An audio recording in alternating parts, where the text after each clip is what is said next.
সম্মানিত পৃথিবীর মানুষ, মা ও বোনেরা, সদকায়ে ফিতর সম্পর্কে কিছু কথা বলি। এটা হলো, যে সমস্ত ভাইদের কাছে, মা বোনদের কাছে 52.5 তোলা রূপ্য অথবা 7.5 ভরি স্বর্ণের কোনো মূল্যের সম্পদ ঈদুল ফিতরের দিন মজুদ থাকে, তার ঋণ এবং খরচা অতিরিক্ত।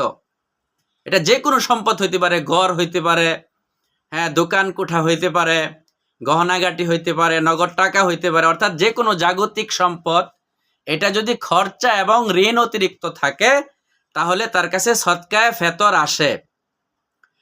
তাহলে সদকায়ে ফেতর সে গরিব এবং মিসকিনকে দিয়ে দিবে। সদকায়ে ফেতরের পরিমাণ হলো 2 বেলা পেট ভর্তি খাবার, সকালে 1 বেলা এবং রাত্রে আর 1 বেলা, 2 বেলা পেট ভর্তি খাবার দেওয়া। এখন আমাদের দেশের হিসাবে হলো আপনার চাউল এবং অথবা গমের হিসাবে 2 সের, 2.25 সের রয়েছে। সতর্কতামূলক আপনি 2 সের দিয়ে দিলেন। যারা মধ্যম সাধারণ ধনী তারা আটা চাউল দিয়ে দিলেন, আর যারা মধ্যম ধনী তারা কিসমিসের মূল্য অনুসারে বা খেজুরের মূল্য অনুসারে দিয়ে দিলেন।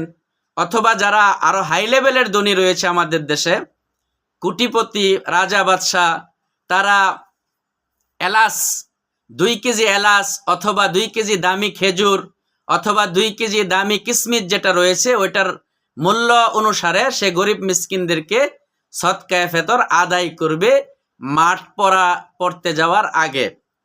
এটাকে বলা হয় সদকায়ে ফেতর। অর্থাৎ আপনি যে 1 মাস রোজা রাখলেন, এই রোজার মধ্যে এটার ফজিলত হলো 1 মাস রোজা রাখার ভিতরে যত ধরনের খারাপ কথা বলা, অল্প সময়ের জন্য রোজাকে প্রায় 1-2 সেকেন্ড বা 1 মিনিটের আগে ইফতার করে ফেলছে, সেহরি খাইতে দেরি হয়েছে, এরকম যত ভুলগুলো রয়েছে, যত অপরাধ রয়েছে, সদকায়ে ফেতরের এই ছোট্ট ছোট্ট ভুলগুলো আল্লাহ তাআলা এই সদকায়ে ফেতর আদায় করলে আল্লাহ তাআলা মাফ করে দেয়।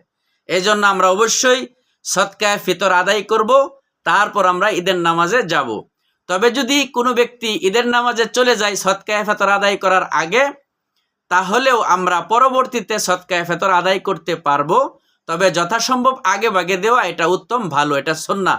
আল্লাহ তাআলা আমাদের সকলকে সদকায়ে ফিতর সঠিকভাবে আদায় করার তৌফিক দান করুক। মাসালাগুলো ওলামায়ে কেরাম, স্থানীয় ওলামায়ে কেরাম থেকে সুন্দরভাবে আপনি হক্কানি আলেমদের কাছ থেকে জেনে নেবেন। আল্লাহ সকলকে আমল করার তৌফিক দান করুক।